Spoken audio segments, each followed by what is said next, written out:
to Ms. Ramirez from the FITDIDWF. Go ahead, please. Merci. Distinguished delegates of the 112th International Labour Conference, please receive greetings on behalf of the International Domestic Workers Federation, a federation that represents over 500,000 domestic workers organized into 88 domestic workers unions in 68 countries around the globe. We welcome the report of the General Director, and we also welcome the inclusion of the discussion on decent work and the care economy in the International Labour Conference agenda.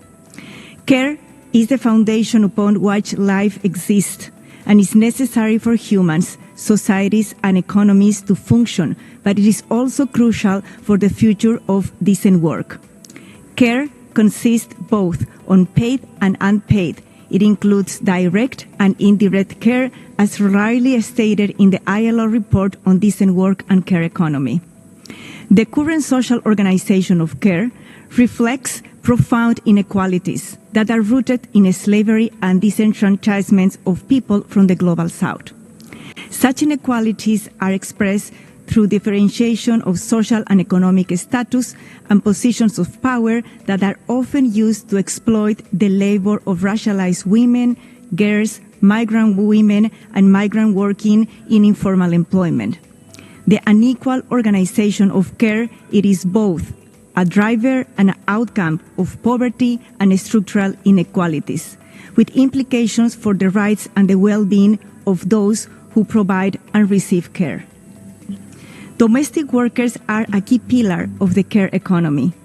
Considering only those who are only employed directly by the household, they account for 25% of all care workers globally. Around the world, there are 75.6 million domestic workers that are aged 15 years and over. Domestic workers have a long tradition of organization and mobilization to recognize care work performed at the household level as work and the rights of workers. This legacy informs the current conceptualization of care work as work, which is also ingrained in the ILO Convention 189 on decent work for domestic workers, promoting decent work for domestic workers. C189 must be at the core of any care economy agenda and policy at the level of the national level. Despite the relevant contributions that domestic workers provide to the care economy, societies continue to place a low social and economic value on domestic work. It is often considered unskilled and an extension of women's unpaid care work. Compared to those other wage workers, domestic workers tend to have lower wages, fewer benefits, and fewer legal and social protections. Very, very few domestic workers enjoy employment contracts. They usually have no maternity leave, health care, or pension provisions. Temporary migration policies lead to a structural suppression of domestic workers' labor rights. The undervaluation and under-recognition of domestic workers must change to reflect their invaluable role in supporting household economies, societies, and enable them to enjoy their human rights.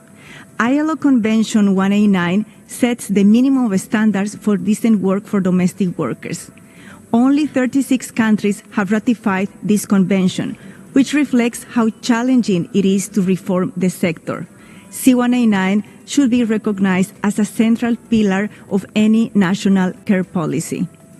Domestic work is care work and should be fully explicitly recognized as workers, as part of the care workforce and as care providers, covered by national labor codes and protected in equal conditions.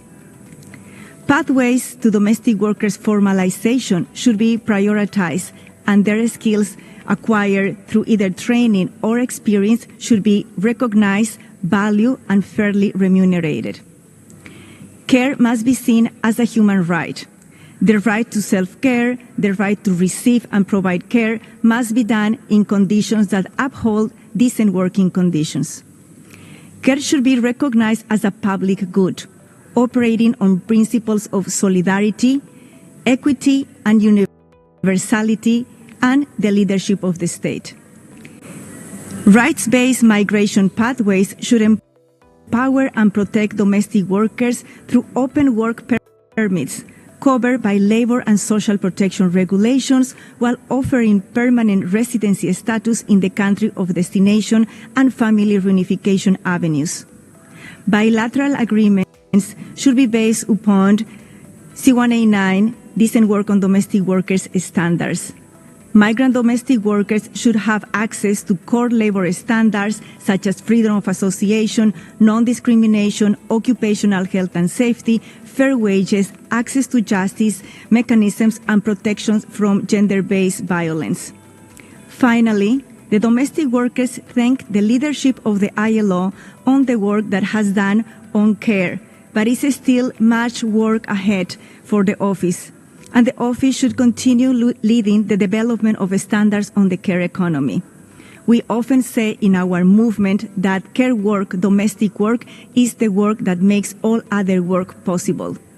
I ask you to always think, care for those who care for you. Thank you.